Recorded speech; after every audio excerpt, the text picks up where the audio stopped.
балалар, қазір бір-бірден кіріп, мына шекте сәлемдесу түрлері берілген. Осыған қолымызды басып, менімен бірге амандасамыз. Қанекей, келе ғой, Жасмин.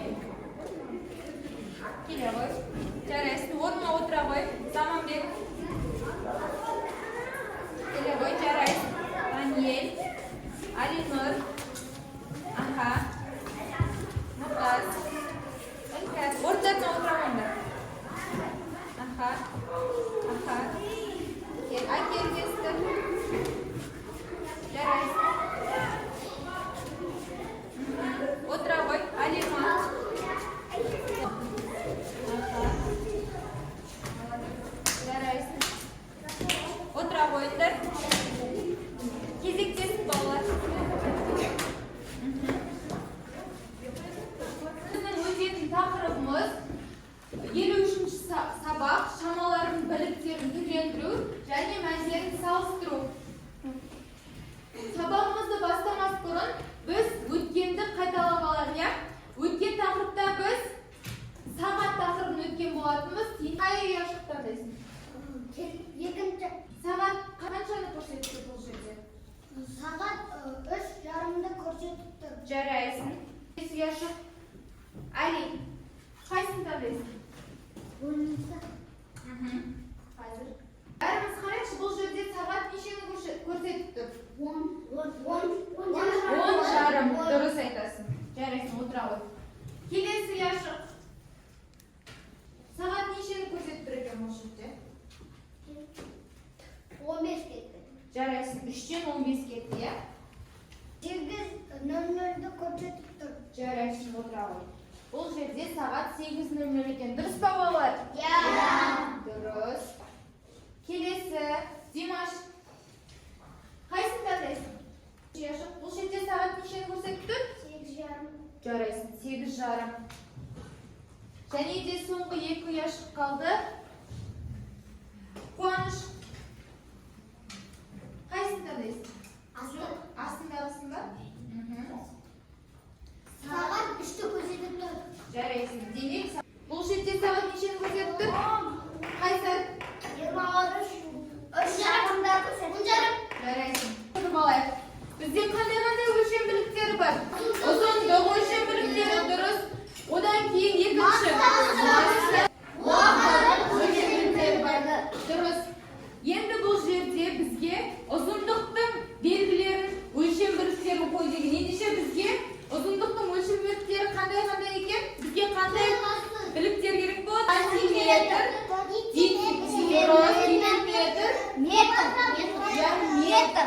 Дұрыс. Килограмм ол бізде массаға жатады. Сонымен бірге бәріміз бірге айтайық ұзындықты. Сантиметр, дециметр және де метр. Ендеше кітапқа қарайық, бір қайталап өттік. Біріншіні оқышы, Бекнұр. Бірінші берілген сөйлемді. Кітап бетпердесінің ұзындығы 5 см.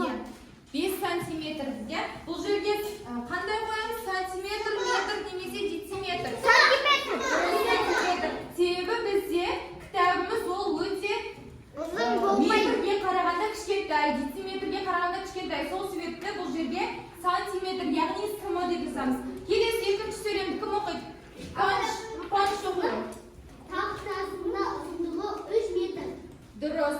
Сынып тақтасының ұзындығы 3, жанына қандай өлшем бірлікті қоямыз? Дұрыс, сантиметр қоямыз ба, метр ма, дециметр ма? Метр. Дұрыс, метр. Яғни біздің тақтамызға қарайықшы. Бізде бұл тақта қандай? Үлкен, иә? Бізге кітапқа қарағанда оның көлемі недәуір, ұзындығы үлкен, иә? Сол себепті біз бұл жерге метр қоямыз. Келесі, үшінші сөйлем. Талшын. Дәптердің ұзындығы 21. Я, бұл жетке сантиметр. Дұрыс, сантиметр. Бұл жетке біз см, яғни сантиметр өлшем бірлігін қоямыз. Кестеп жазамыз. Содан кейін астына бірінші есеп. Бет белгі ұзындығы белгі ұзындығы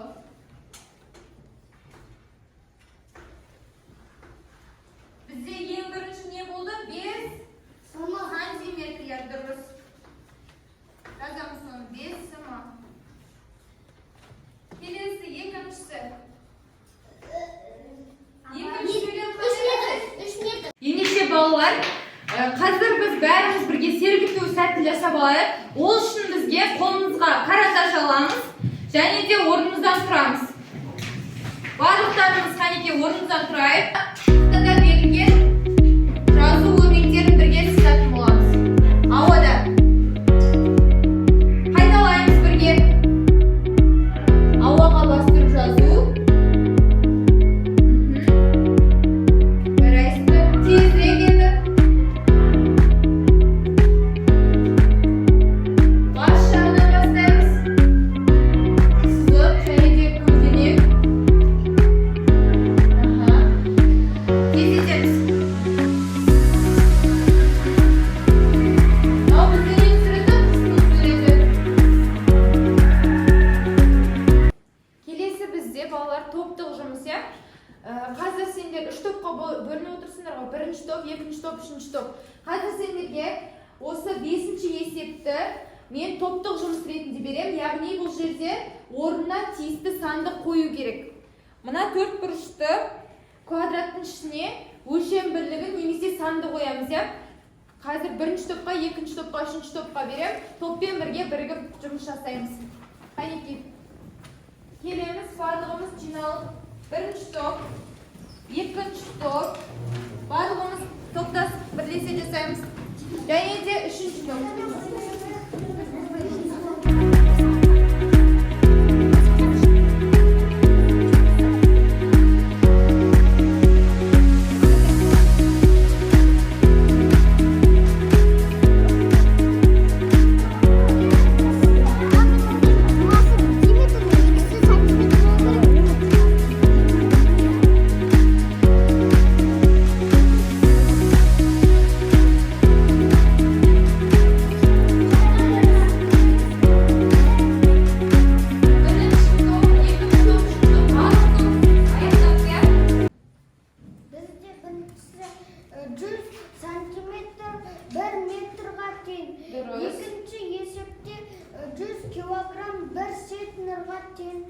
болады.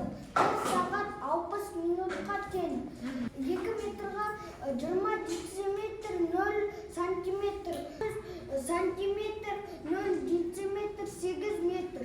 Дұрыс. Жарайсыңдар, балалар дұрыс қой барлығы? Енді келесі екінші топ. Тәулік 13 сағат. Балалар дұрыс па? 24 ай 2 жыл. 300 сантиметр 80 дымы. Тең болады 8 дымы.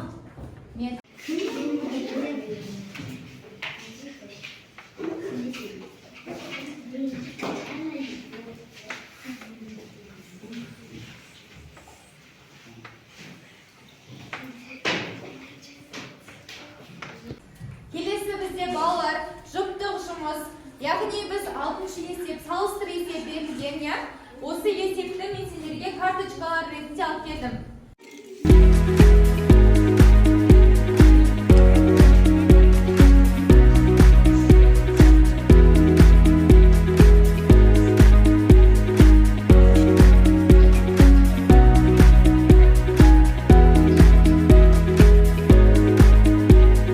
Ендеше балалар бәріміз болдық қой, аяқтадық па? Ендеше бәріміз бірге тексерейік. Бірінші 9 метр 90 дециметр. Екеуі бірге тең, я. 700 сантиметр 8 дециметр. 8 дециметрден, я. Дұрыс. 2 тәулік 3 сағат 29 сағат. 29 сағат. Дұрыс. Бір тапсырманы орындасақ, 2 асықтың астына белгіше қойып отырамыз. Осылайша біз сабақ соңына дейін 10 балдық жүйемен осы асықтарымызды белгілеу керекпіз. Түсінікті ғой, бәрімізге? Метр 90 дециметрға тең. 700 сантиметр 8 дециметрдан үлкен. Келесі. Үшінші яшық. 33 тәулікте неше, 33 сағатта неше тәулік, неше сағат бар? Бір тәулікте неше сағат бар балалар? 24. Демек 33 сағатымыз? Бір тәулік 7 сағат. Дұрыс, бір тәулік және де 7 сағаттан тең. Жарайсың, Заманбек. Келесі.